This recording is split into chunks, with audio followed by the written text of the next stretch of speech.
so many new pieces to this IU football team. To me, that's going to set the tone on how you get ready for games on Saturday in the fall. I would put that Indiana room up against anybody else in the conference, and that's something that we typically don't even come close to saying. If you want to get total sickos committee about it, there's a position battle at long snapper too. This is the Hoosier Huddle Podcast, part of the College Huddle Podcast Network. All right, welcome to the Hoosier Huddle Podcast. I'm Sammy Jacobs. Along with me is T.J. Inman, and we're presented by Heartwork Brewing. And we have a quick word from our friends over at Heartwork. At Heartwork Brewing, we are fiercely independent. From our variety of craft beers to our artisan Neapolitan-style pizzas, we put our heart into our work. We offer a full menu of draft beers, from our award-winning lagers to IPAs, sours, even our house-made seltzer. Our Northside Taproom has a variety of events and spaces for groups of all sizes. Heartwork is proud to be a locally and veteran-owned business here in Bloomington, just a stone's throw from Memorial Stadium and Assembly Hall at 1703 North College Avenue. Visit heartworkbrewing.com for hours and event info. All right, welcome back. We have another Victory Tuesday podcast to get to. Today, Indiana moves to 7-0, 4-0 in the Big Ten after a 38-13 win with a backdoor cover for Michigan State, and they hit the over, which is what I took. So no complaints there. Kind of a super sad field goal there at the end by Michigan State, but I thought it was – I don't know. There was a storm coming into Bloomington. It seemed like both teams were like, hey, let's just get this thing over with. Sharp passing. There were, I think, only 3 or 4 incomplete passes in the first half, and that first half just flew by. Dark clouds came in. There was a delay.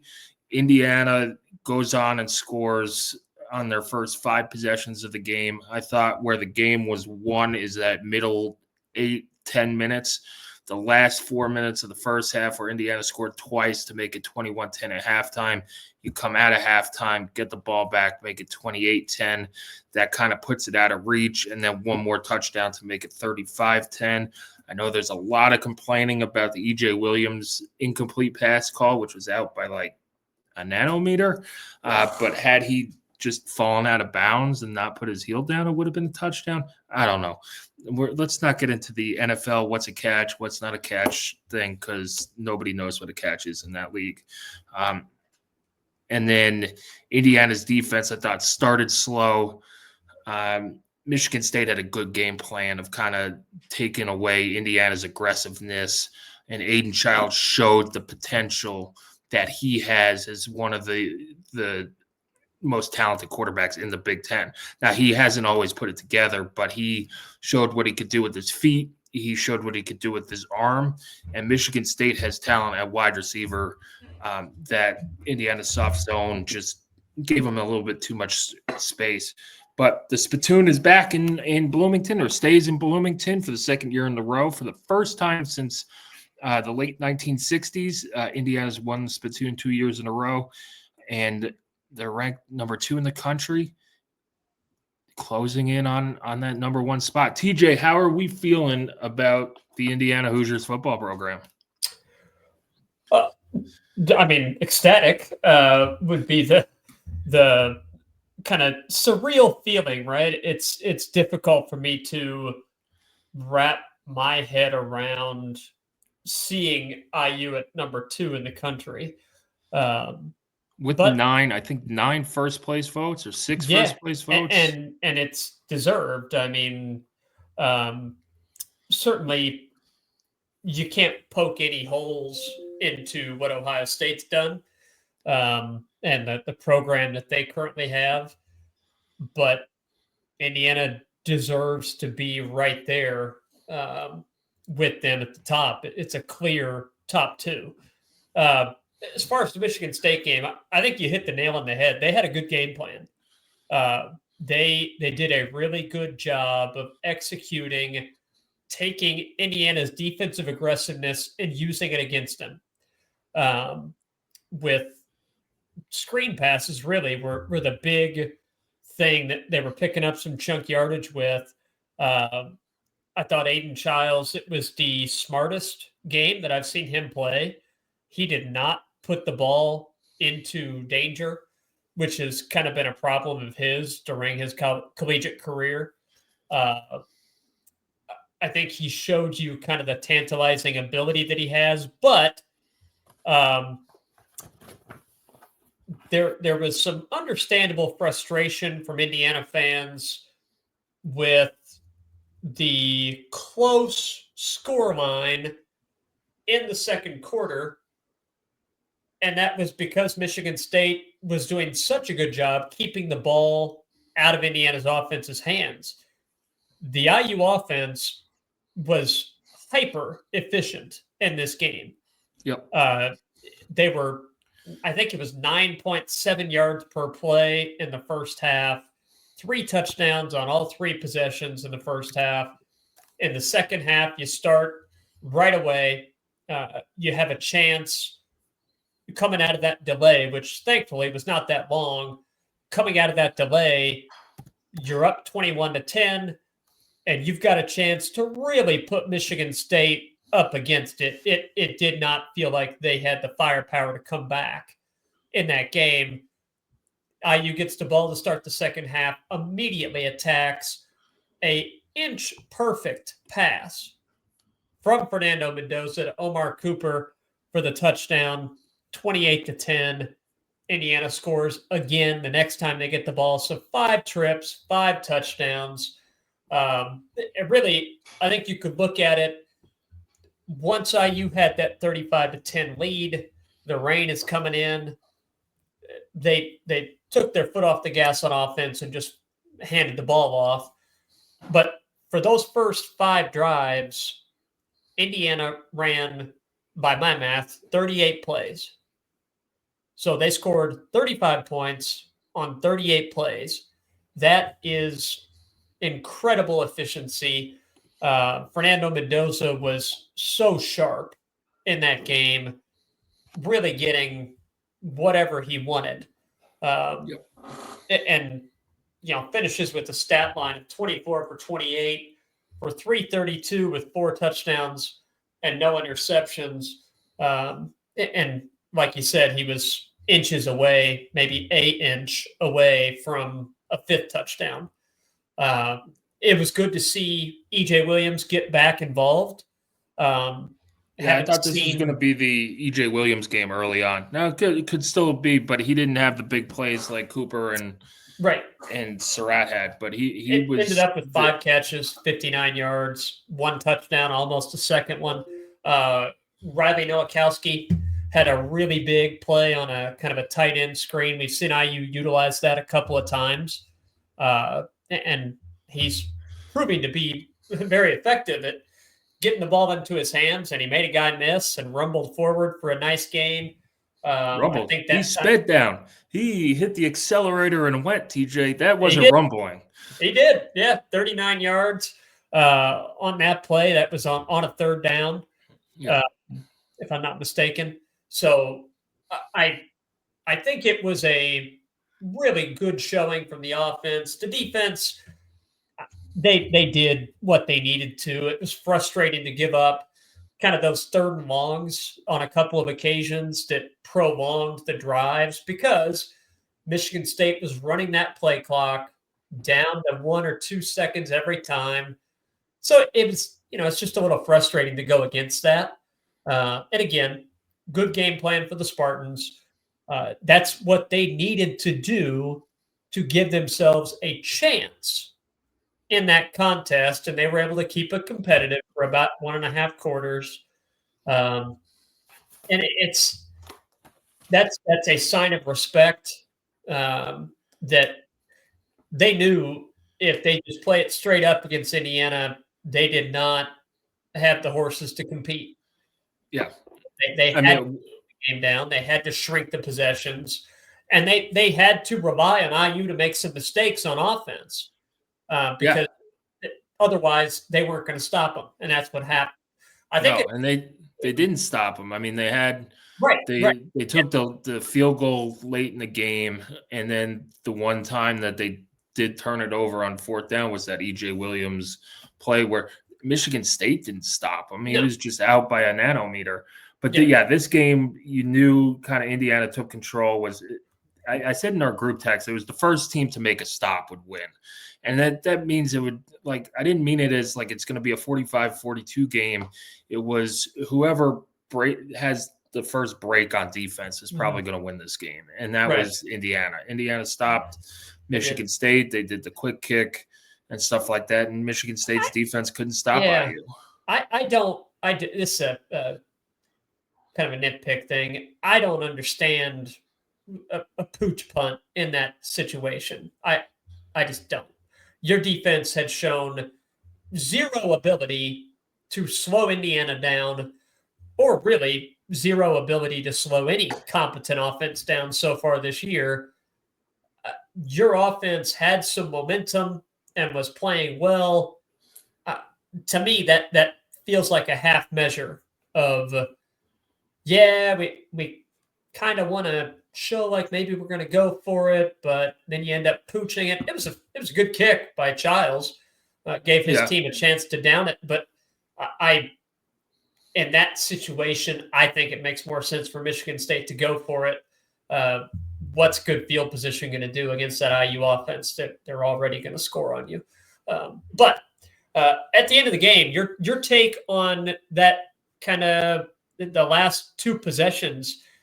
Indiana, a fourth down, they're lined up to go for it, take a timeout. Michigan State then takes a timeout, which I think irked Coach Cignetti. He then kicks a field goal instead of going for it. Michigan State puts in the backup, drives down, and they kick a field goal to get the cover. Kind of a odd end-of-game situation there. Do you think that was sort of a pissing contest between the two? Yeah, except the same thought. Yeah, the same thought went through my mind. Except that if you're gonna make Sig mad, I would think that he would go for it on fourth down and just shove it down your throat.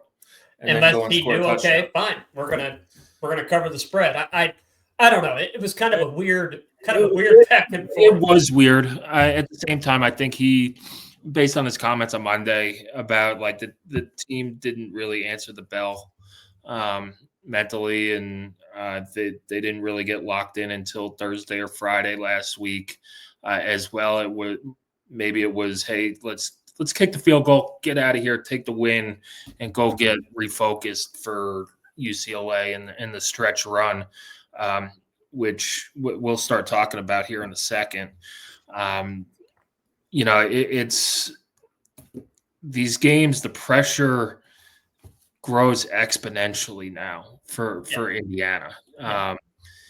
And that's what it is. You're sitting at 7-0, number 2 in the country.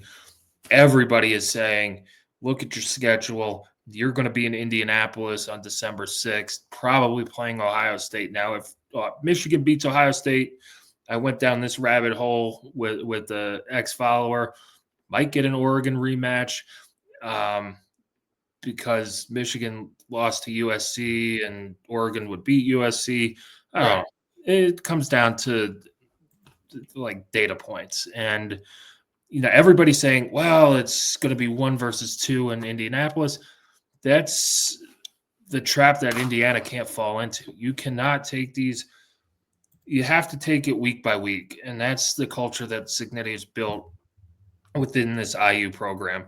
I don't think he was thrilled with how long it took them to get past Oregon. But I think Michigan State was that wake-up call of, hey, we have to be focused and prepared. People are going to give us their best shot now. We're not sneaking up on anybody at the number 2 team in the country. You're going to get people's best shots. And UCLA is coming into Bloomington. We'll talk about UCLA in a second because there are some injury concerns with them. They're a team who Cignetti's treating as a 3-0 team. They have an entire new coaching staff in the middle of the year. And they're playing with their hair on fire. And, they could still get to a bowl game. They still have a lot to play for after an 0-4 start and firing Deshaun Foster, but they're also playing with house money. They beat Penn State. You go and beat Michigan State 38-13 at their place. And then you hang on and you beat Maryland last week at home. And all of a sudden you go from, oh, yeah, that was a nice story. You beat Penn State to, hey, UCLA's kind of got something now going. And they do have talent. And they have a really good quarterback in Nico. But I think the Michigan State was that wake-up call of, hey, everybody's going to give us our best shot. We need to lock in on Monday and not on Thursday. So hopefully that message went through. So this week, Fox Big Noon Kickoff is coming. I know TJ's looking forward to getting yelled at by Gus Johnson, while I get yelled at the in Memorial Stadium. Big Noon Kickoff comes in. They're broadcasting, I believe, from the South Lawn at 10 a.m. on Fox. It's their pregame show. They do a good job. We'll put out details on when students or fans could show up and try and get into the pit there. They do a lot of giveaways and things like that. Excellent exposure for the program. I know some people are not huge fans of the pregame shows, but it is basically a 2-hour infomercial for Indiana University. Right. And then the game kicks at noon on Fox. I like that this is a noon game and a 9 a.m. kick for UCLA. They're playing their 5th game in a row. The body clock has been an issue for West Coast teams coming east, or for some of them at least. Didn't make it a difference for Oregon last week at Rutgers. But, it's a long trip, and they're kind of banged up. So the game's on Fox. You can catch it there. But let's get into UCLA, TJ. You put out the Know Your Opponent today. Tell us about UCLA. There's the first 4 games, which Coach Signetti has not watched the game film on. He's just watched TV. And then he's treating them like a 3-0 team where everything's been different, basically since they fired their head coach, defensive coordinator, and offensive coordinator. Yep. So you've got Tim Skipper, who previously was at Fresno State for a short stint. He was hired by Deshaun Foster as a special assistant to the head coach, and then took over when Deshaun Foster was let go. Typically, you see a staff kind of finish out the year that way. They changed defensive coordinator and offensive coordinator as well. And credit to Jerry Neuheisel, the offensive coordinator. He really has gotten some very good play out of Nico Iamaleava here since that change. So you look at the last 3 games, they famously beat Penn State 42-37, got out way in front and held on for that win. They beat Michigan State by a score of 38-13. Sound familiar? Yes. And that was a game that I think Michigan State coaching staff would agree that their team did not play hard during that game. The Spartans feel like they quit during that contest, but credit to UCLA, they got them there. And then a small come from behind win against Maryland, 20-17 last week at home. Maryland's been the inverse of UCLA, by the way. Yeah, which it's a Mike Loxley special so far for Maryland this season. Starting strong and losing a bunch of close games. You're basically 4.75-0, and then you lost. Yeah, and we'll see if it follows the Mike Loxley special trend of close losses in October turn into blowout losses in November as they fall apart. That has been kind of the modus operandi for Maryland. But credit to UCLA for rebounding. I think there was a good ESPN article. Pablo Uggetti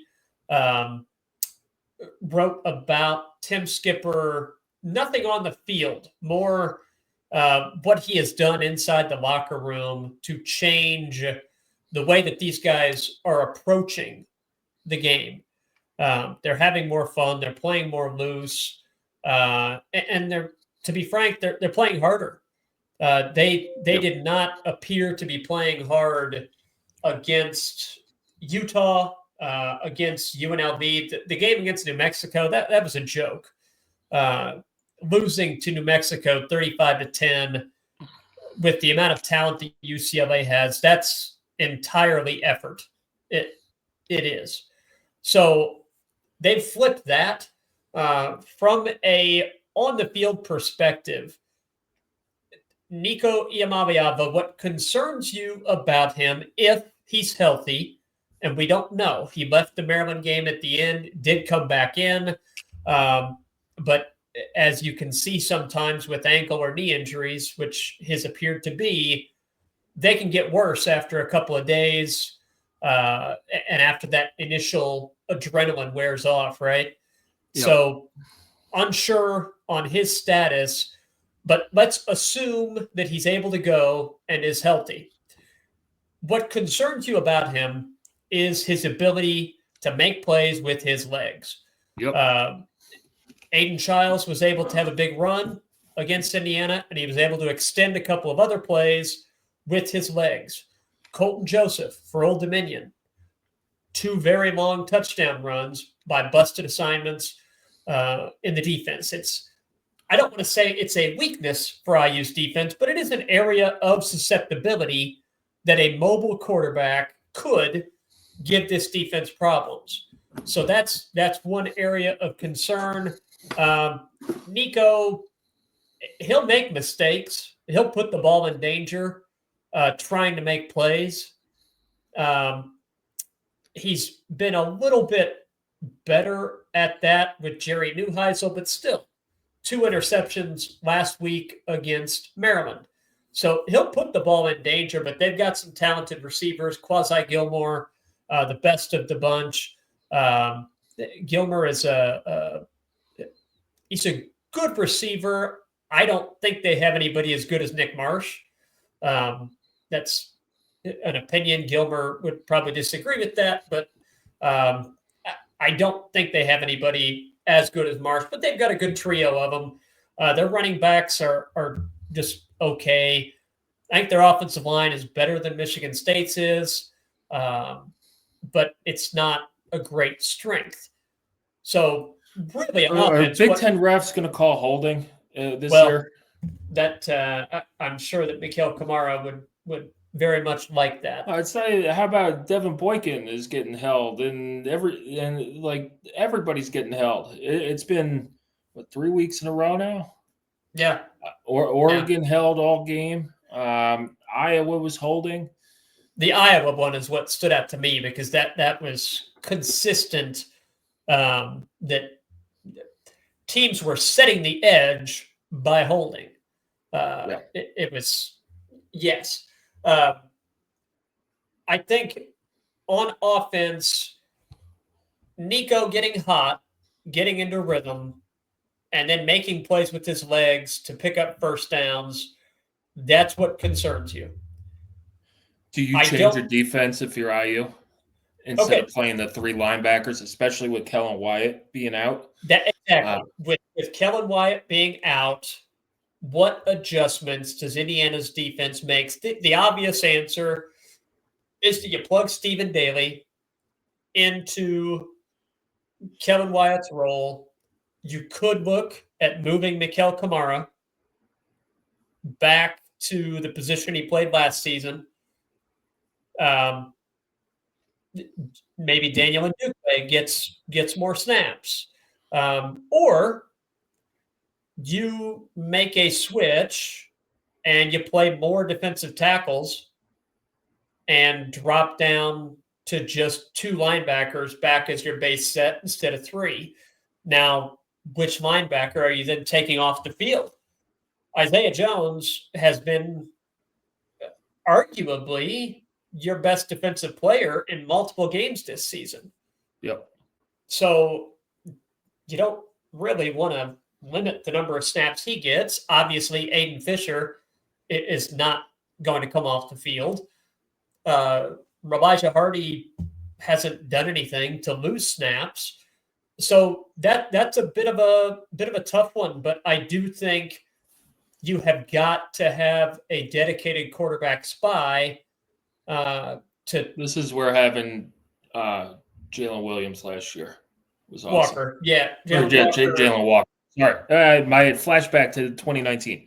Yeah. Jalen Walker, having athletic freak like Jalen Walker back there, and he could just spy and catch up with a quarterback like Nico.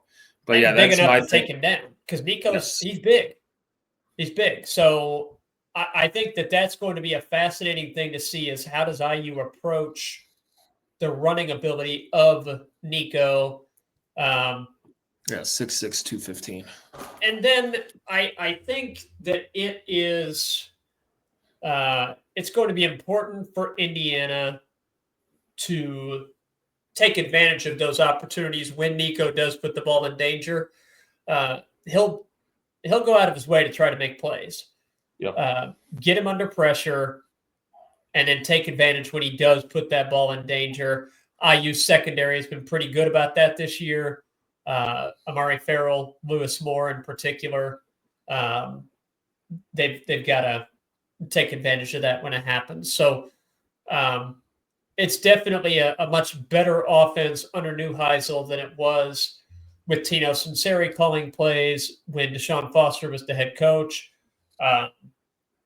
If Nico Iamaleava is limited and unable to effectively run, that's going to hurt their offense quite a bit. If he can't play, who knows? I mean, if he cannot play, they do not have another player that has attempted a pass yet this season. Yeah. I mean, you'll see a lot of Jalen Berger probably. And that in the run game. I mean, we'll see. Yeah, because that is not just running the ball 45, 50 times is not going to be an effective strategy to beat IU. No. So we will see on that. Definitely the thing to watch is how effective is Nico able to be as a runner, and how well does Indiana's offense limit that mobility. Yeah, we'll see. And Tim Skipper, Indiana's head coach, UCLA's head coach, yesterday said that the entire team's banged up. That some players were going for MRIs. When asked if it was Nico specifically, he said, "No, it was like the whole team. I don't think the whole team's going to the ER. Maybe a couple players, but I don't think you bring 85 guys to whatever the MRI room to do a team picture." So we'll see. I'll keep an eye out. It is the 3-hour time difference for news is a little wacky, but we'll keep an eye out and we'll keep you updated. As of this recording, there's been no update. Skipper said he'd find out more last night, but again, it's only 8 a.m. or 9 a.m. out on the West Coast as we're recording this. Let's look at UCLA's defense. T.J., again, they got rid of their defensive coordinator. In the first 4 games, they gave up 43 to Utah, 30 at UNLV, 35 to New Mexico, 17 at Northwestern, which was the first game under a new defensive coordinator. Penn State came back with 37, and then you hold Michigan State to 13, Maryland to 17 in those 3 wins. What's the difference? Man, they only had 35,000 people at the Maryland game at the Rose Bowl. Jeez. Yeah. Sorry. They have the attendance listed next to the games. And I know the Rose Bowl holds like 80,000, maybe 70,000 for UCLA games, and they're way under capacity, which is not shocking knowing that. But let's look at UCLA's defense. They don't really get turnovers that much. They have 6 takeaways total. 5 of them are on fumbles, 1 interception. again, it looked like they did not play hard and they did not get the scheme. Watching the Utah game, guys were running into each other at the line of scrimmage, basically blocking their own defensive guys. They just did not look good. What has been the difference there? I am not sure from a schematic standpoint what they've done differently, which is not a great answer to provide, but it looks to me like they are just playing a lot more physical under the new defensive staff than they did under Sean Foster's group. And I'm sure that there have been some schematic tweaks, but it really does seem to be largely an effort thing. I will say that this is not a team that generates a bunch of havoc in the backfield. Their leading sack person this year has 1.5 sacks. They've got 3 other guys with 1 sack. So in total, they have 6 on the year. I mean, that's, basically 1 a game. Less than 1 a game. Yeah. I'll give them a little bit just because it has gone up a slight tick here recently. They've got in total 25 tackles for loss on the season. So they don't generate much. What they have done a good job of recently is eliminating big plays. They are not giving up big plays under this defensive staff. Only 1 touchdown surrendered in their past 2 games. And I think they did a really good job of making things difficult for Malik Washington in Maryland. He did not really have any windows to get receivers open. And his accuracy took a big hit as a result. He was like 25 of 48 or something like that in that last game for the Terrapins. And he's a pretty good young quarterback, and they confused him and made it difficult for him to get in any kind of rhythm. So I think for Fernando Mendoza, he's been really sharp. I do think Indiana should be able, number one, to give him time to throw. Yeah. And he has shown that when he has time to throw, he's really effective. Yes. This is a better secondary than what Michigan State put on the field. Michigan State's secondary, potentially the worst that IU is going to see in the Big Ten, with the exception of maybe Wisconsin, because they are unbelievably bad right now, and then Purdue. But Michigan State's down there. You can argue who's worse, but they're down there. UCLA is better than what Michigan State is in the secondary. But I think that if they can give him time, as they should be able to, he's shown he's going to pick apart defenses when he has time. I also think this is a game that Indiana should be able to run the ball pretty successfully. Yes, that was going to be my point. One of my points. Indiana they ran the ball great against Illinois, and then I thought they ran it okay at Iowa, but I think up until the Illinois game, they had rushed for 300 yards every game, which was not sustainable. They're not Navy or Army from the 1930s. This is a game where they need to establish the run off the pass as well and get Roman Hemby going, because Michigan State sold out on that run to try and stop them. I think Kobe Martin has done enough to earn some non-garbage time carries, right? He looks like a really, really good back. Now, Black and Hemby are really good, but to me, you're now looking at it, and I know it's getting ahead of ourselves. You're looking at it, you could possibly be playing 15 games or whatever it is. You need to kind of split up the reps a little bit to get guys some rest or not put as many miles on the tires. there. But Kobe Martin, he again looked like the best back in the game. He explodes through the hole. He holds on to the ball. He could run over people. Black has had a good game. Hemby didn't have a great game running the ball. So, yeah, Indiana should be able to run the ball against this defense. And I think that's one of the things that kind of has been missing since the Illinois game is that effective running game to kind of keep the offense going. Now, Mendoza's been great. Right. But, yeah, the running game, get that going, and this offense is that much harder to stop. So, on that, you mentioned Roman Hemby and splitting up carries.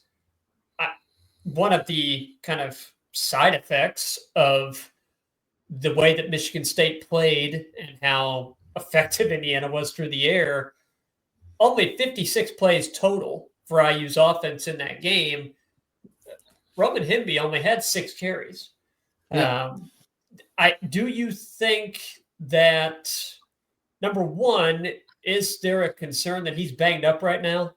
Number two, no, I don't is it think just so. a matter of K'Von Black had a couple of effective runs, and then they turned to Kobe Martin with that lead to give him some reps, and that was just how the game script worked out? I think that's just how the game script worked out. If you look at Hemby's runs in the passing game, and he's still back there on kickoff. Yeah. Or they had Van Horst back there at the end, which makes sense because it was absolutely dumping rain, and you don't want somebody getting hurt. But I do think that it's more the game script. He looked fine when he caught the ball out of the backfield and explosiveness. Mm-hmm. You have a couple good backs, but you can't afford to get Roman Hemby hurt either. Especially after Lee Ruby goes down. So now you've gone from a position of really, really good depth to, if he goes down, you're kind of actually concerned about the depth there, especially if you're going to make a playoff run. But that, to my point, is more of the, okay, we're not looking just to play 13 games now or 12. You're 16 games. You have the Big Ten title game. A potential first round against an incredibly physical team. Yeah. Whether it's Ohio State or Oregon, or Michigan or whoever. I mean, there's a whole bunch of people IU could play. Yeah, it could be USC too. Could be Oregon versus USC, and I believe the second to last week of the regular season, that one could be the eliminator that decides who has 1 loss versus 2 losses. And then if Michigan beat Ohio State, then that head-to-head between USC and Oregon could come into play. But until Ohio State loses, I think that's the de facto expectation. Yeah, so you're looking at playing the Big Ten championship game, a potential first-round game in the playoff. Or if you do that, you play a quarterfinal, semifinal, and final. So you're looking at playing like 16 games, 17 games. Yeah. It's like an NFL season. So at some point, you're gonna look at it and go, okay, we need to get our third back going. There's no red shirt at play here either. He redshirted last year. Right. And things like that. Been in more than 4 already. So so that going down the road, especially with games against Wisconsin and Purdue, who may or may not have their quarterback the rest of the year. Maybe you see a Sean Cuono play those 4 games, and I just think that you got to start looking at the potential of, hey, we're going to play 17 games.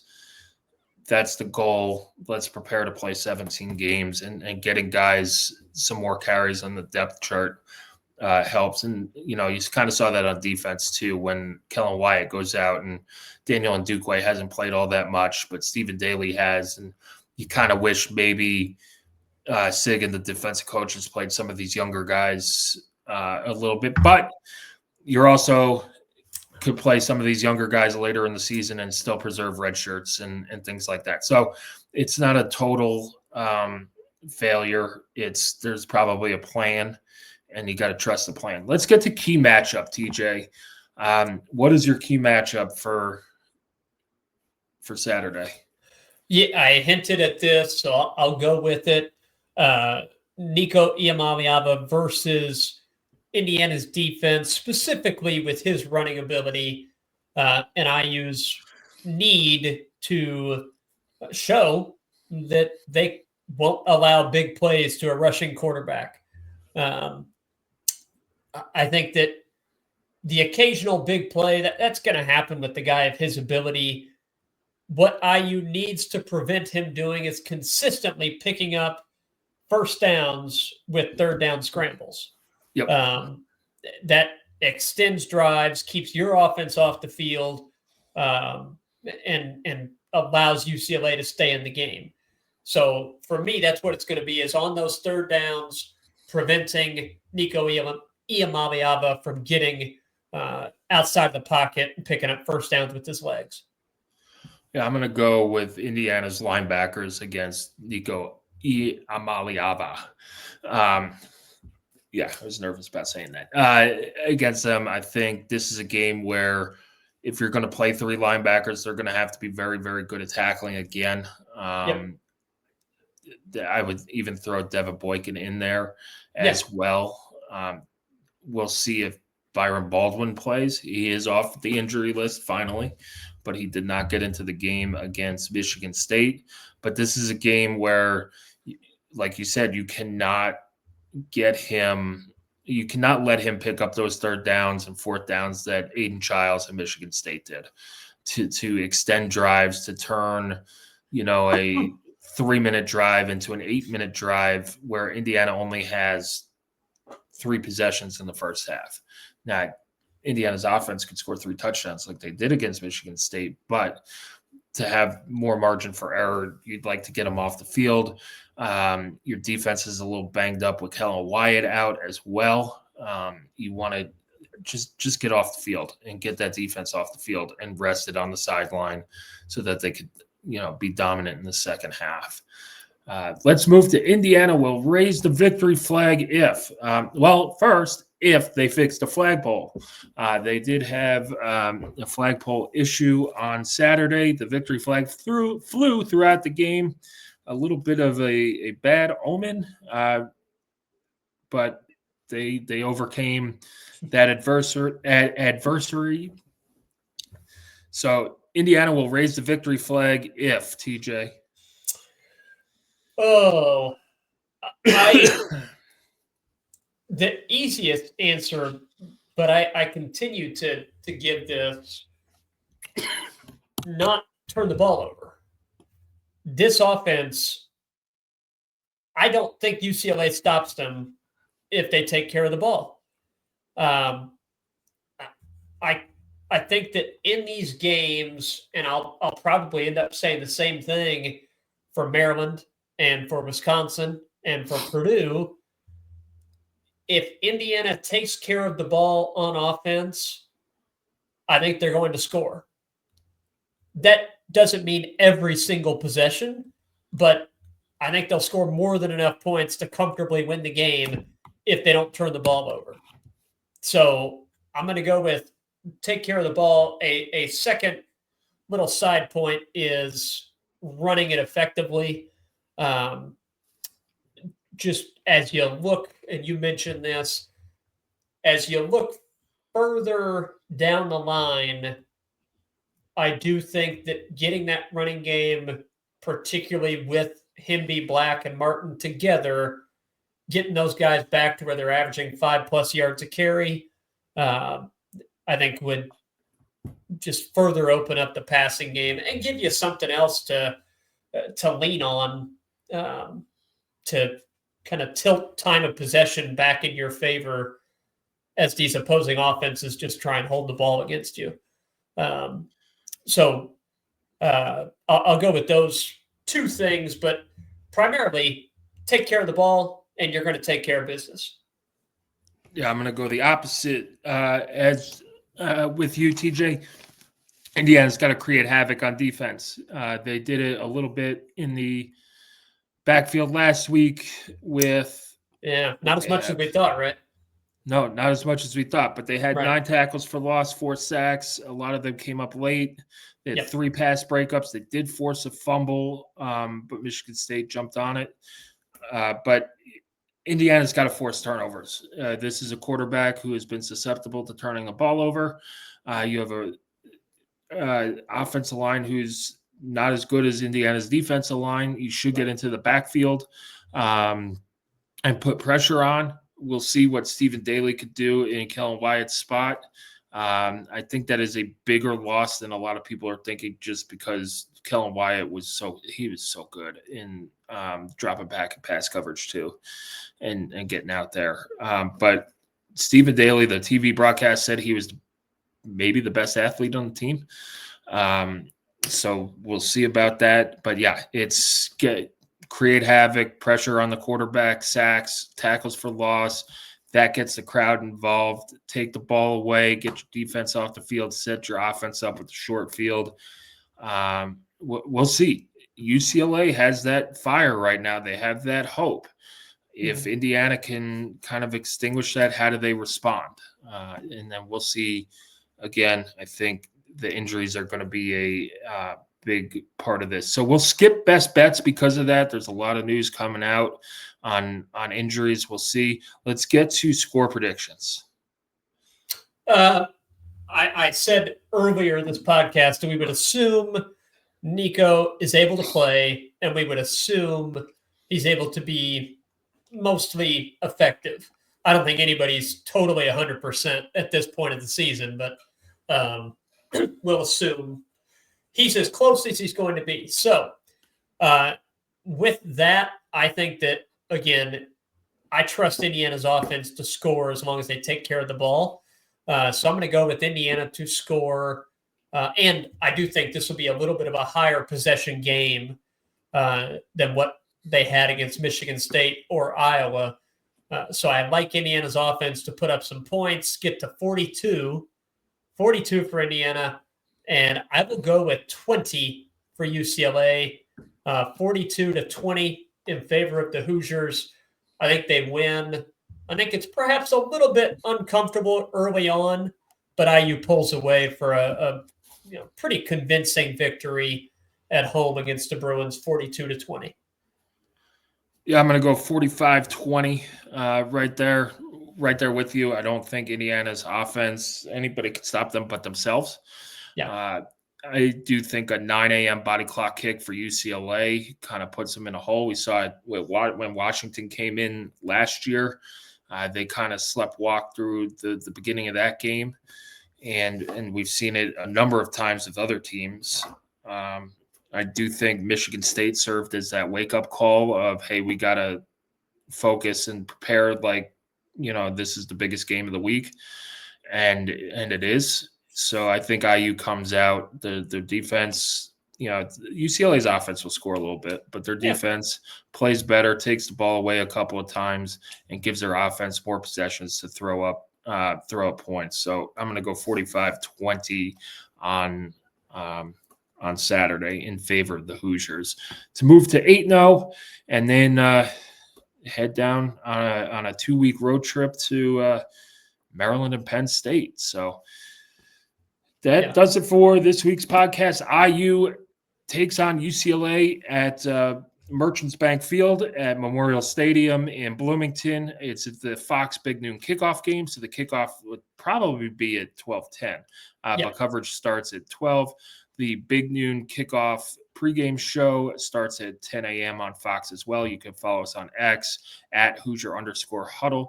You can subscribe at HoosierHuddle.com as well. $30 for the year, $3 for a month. We'll have basketball coverage, soccer coverage, volleyball coverage. You name it, we got it. Basketball is a big exhibition game on Sunday against Baylor to see, exactly where they stand heading into the regular season, and we'll have that covered as well. So thanks for listening. Hit like, subscribe, and give us 5 stars. Awesome.